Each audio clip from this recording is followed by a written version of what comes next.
Si vous avez déjà fait un projet de rénovation, vous savez qu'un projet mal planifié peut vraiment virer au cauchemar.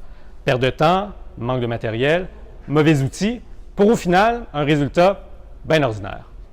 Aujourd'hui, on apprend comment planifier un projet de céramique.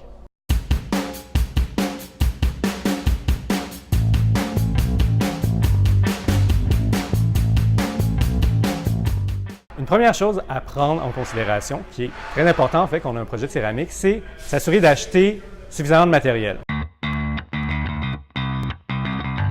On s'entend qu'il manque une ou deux tuiles, on est obligé de retarder le projet d'une journée, bien c'est plate. On parle en général de prendre un 10 % de plus de matériaux pour les pertes, c'est-à-dire, bon, disons s'il y a des prix de matériel, mais surtout pour les coupes. Puis quand on dit 10 % bon, c'est un gros général.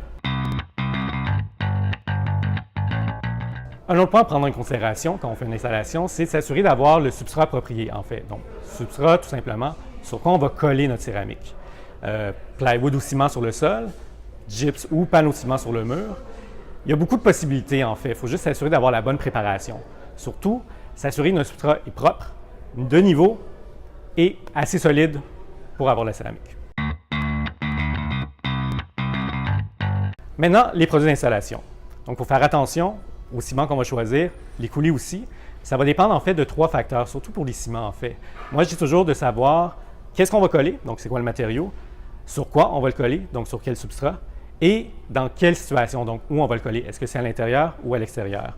Donc un conseiller, si vous donnez ces 3 informations-là, va pouvoir bien vous dire quel ciment utiliser. Il faut bien réfléchir au pattern qu'on veut faire avec la céramique. Bon, c'est bien beau acheter de la 12 par 12 ou de la 13 par 13, mais bon, est-ce qu'on veut la placer en briques? Est-ce qu'on veut la placer en chevron? Donc, c'est important selon le plan qu'on va avoir. Moi, je suggère de justement faire un petit plan et poser vraiment votre céramique dans votre plan pour voir comment ça va arriver. Parce qu'on s'entend que, bon, si on pose une céramique en briques, les lignes continues, dépendamment dans quel sens on va les mettre, vont soit élargir ou allongir la pièce. Dernier conseil, c'est inspecter vos carreaux avant la pose.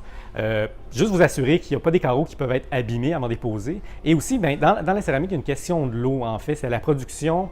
Même dans le même modèle, il va y avoir quelques lots différents. Donc, si jamais vous achetez votre céramique en 2 fois ou vous allez dans un autre magasin pour acheter votre tuile, faites juste vous assurer d'avoir le même lot.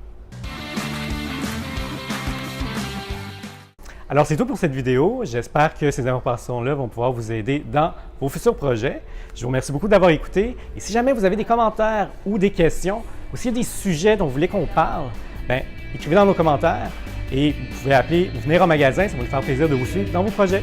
Bye!